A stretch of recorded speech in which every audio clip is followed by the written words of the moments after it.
대한민국 국산 전투기 KF-21 보라매가 울릉공항 활주로에서 1625차 시험 비행을 성공적으로 마쳤다.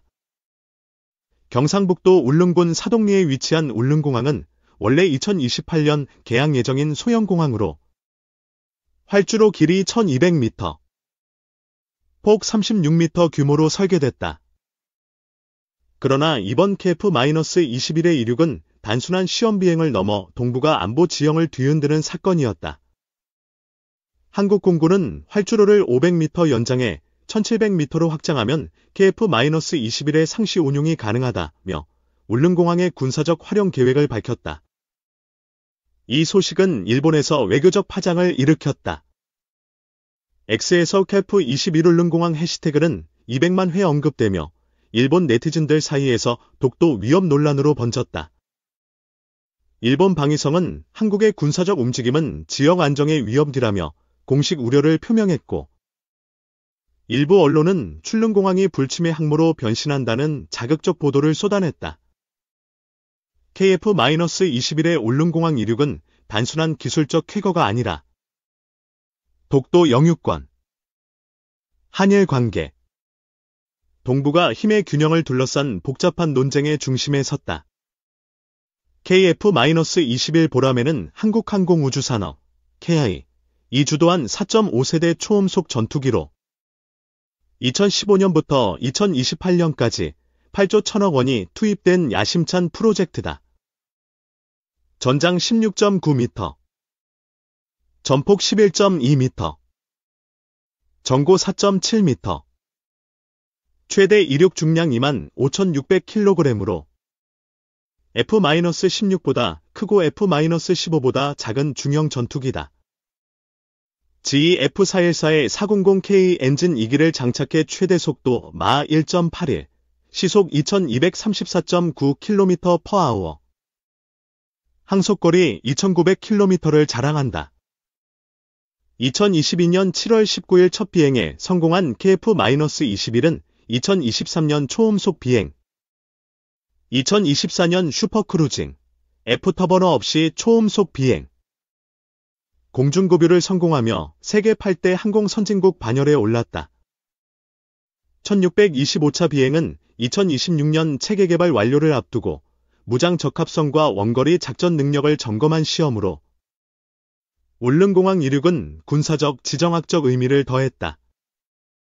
울릉공항은 민간 소형 항공기 ATR-42, ATR-72 운용을 목표로 설계됐지만 군사적 잠재력은 건설 초기부터 주목받았다.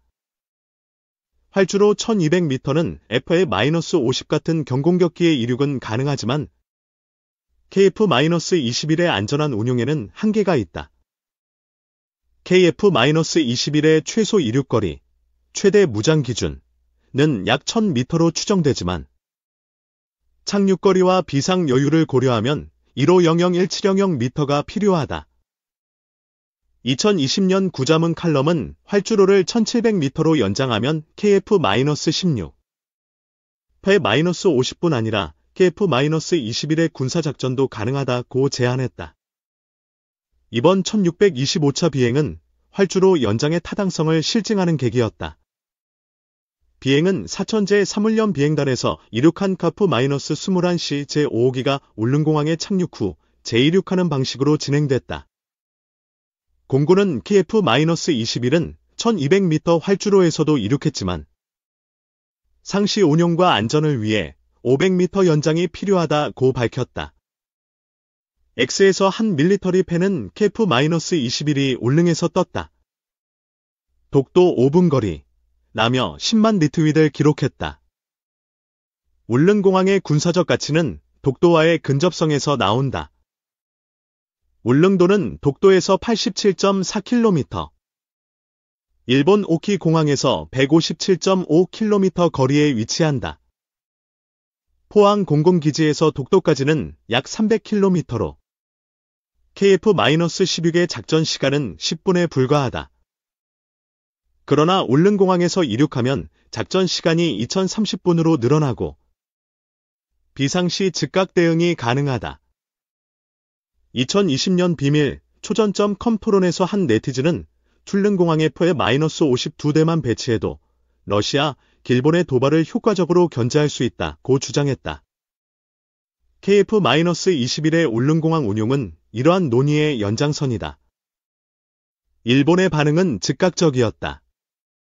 내시계는 한국이 울릉공항을 군사기지화하려 한다며 독도 영유권 문제를 재점화했다. 산케이 신문은 KF-21은 일본 F-15J를 위협할 4.5세대 전투기라며 한국의 군사력 증강을 경계했다. 일본 방위성은 외교 채널을 통해 활주로 연장은 한일 관계에 부정적 영향을 줄 수 있다고 항의했다. X에서 일본 네티즌은 한국이 독도를 군사적으로 장악하려 한다며 다케시마, 독도를 지켜야 한다는 게시물을 50만 회 공유했다. 반면 한국 팬덤은 KF-21은 우리의 자부심, 일본의 간섭은 부당하다며 맞섰다. 일본의 우려는 독도뿐 아니라 동해, 공역에서의 세력 균형과 관련이 있다. KF-21은 S-레이더, 적외선 탐색 추적 장비, 공대공 공대지 미사일로 무장의 F-15J와 동등하거나 우세한 전투력을 갖췄다. 울릉공항에서 KF-21이 상시 작전하면 일본 항공자위대의 동해, 공역 활동은 제약을 받는다. 2023년 러시아, 중국 전투기의 독도 인근 영공 침범 사례, 한국 공군 100회 이상 대응을 고려하면 KF-21의 울릉 배치는 러시아, 중국 견제에도 효과적이다. 그러나 일본은 이를 한국의 패권적 움직임으로 해석한다. 활주로 500m 연장은 기술적, 경제적 도전이다. 울릉도는 화산섬으로 평지가 부족하고 바다 매립은 환경 논란을 유발한다. 2020년 국토교통부는 활주로 폭을 30m에서 36m로 확장하며 착륙대 폭을 140m로 늘렸지만 길이 연장은 미뤄졌다. 연장 공사 비용은 약 2천억 원으로 추정되며 공사 중 자재 수급과 민원으로 2028년 개항이 지연될 가능성이 있다. 그러나 방위사업청은 KF-21의 전략적 배치를 위해 연장은 필수라며 예산 확보를 추진 중이다.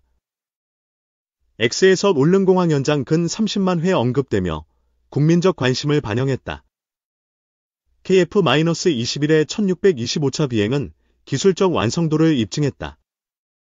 시 제5호기는 공중급유, 고바등각 비행, 70도, 공대공 미사일 발사 시험을 완료한 기체로 울릉공항의 짧은 활주로에서도 안정적 이륙과 착륙을 수행했다.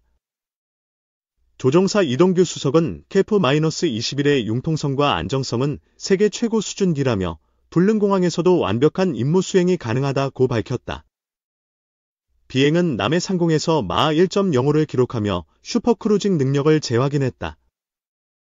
하나에어로스페이스가 개발 중인 국산 엔진은 2027년 시제품 출시 예정으로 KF-21의 국산화 비율을 65%에서 80%로 끌어올릴 전망이다. 이 사건은 한국 방산의 글로벌 위상을 높였다. KF-21은 폴란드, 영국, 사우디아라비아와 수출 협상을 진행 중이며 1625차 비행은 잠재 고객들에게 울릉공항 같은 소형 기지에서도 운용 가능함을 과시했다. 2022년 동아일보는 배-50,000대 수출로 40조 원 매출을 목표로 한다며 KF-21의 경제적 파급 효과를 강조했다. 울릉공항 비행은 KF-21이 동남아, 중동의 저강도 분쟁국에도 매력적인 전투기임을 증명했다. 그러나 한일 관계는 긴장 상태다. 2018년 해상자위대 초계기 레이더 조준 사건, 2019년 일본의 수출 규제 이후 양국 관계는 냉각됐다. KF-21의 울릉공항 이륙은 독도 문제를 재점화하며 외교적 갈등을 심화시켰다.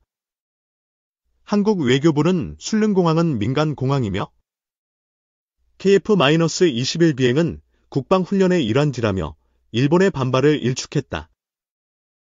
하지만 일본은 유엔 안보리를 통한 제재 가능성을 언급하며 압박 수위를 높였다. X에서 한국 네티즌은 일본은 독도 영유권 주장의 핑계로 KF-21을 비판한다며 70만 리트윗을 기록했다. 울릉공항의 활주로 연장은 지역 경제에도 영향을 미친다. 공항 완공 시 연 30만 명이던 울릉도 관광객은 100만 명으로 늘어날 전망이다. KF-21의 군사적 활용은 응급환자 수송, 탐색구조 임무의 중간 기착지로도 기여한다. 그러나 환경단체는 활주로 연장은 생태섬 울릉도의 자연을 훼손한다며 반대 시위를 벌였다. 2020년 암석 불법 매립 논란은 연장 공사의 걸림돌로 작용한다. KF-21의 울릉공항 비행은 동북아 안보의 새 국면을 열었다. 한국은 자주국방의 상징으로 KF-21을 내세우며 독도 방어와 동해 공역의 주도권을 강화했다. 일본은 이를 견제하며 한미일 동맹의 균열을 우려한다. 중국과 러시아는 침묵했지만 군사 전문가는 중국은 KF-21의 동해 배치를 경계할 것이라고 분석했다. 1625차 비행은 KF-21의 기술적 완성도를 넘어 한국의 전략적 자신감을 보여줬다. 활주로 500m 연장은 단순한 공사 이상의 의미를 갖는다. 이는 독도, 동해, 한일 관계의 미래를 결정할 상징적 결정이다. 질문은 남는다. 울릉공항은 민간공항으로 남을까? 불침의 항모로 변신할까? 일본의 반발은 어디까지 갈까? KF-21은 동북아 하늘을 어떻게 바꿀까? 세계는 숨을 죽이고 지켜본다.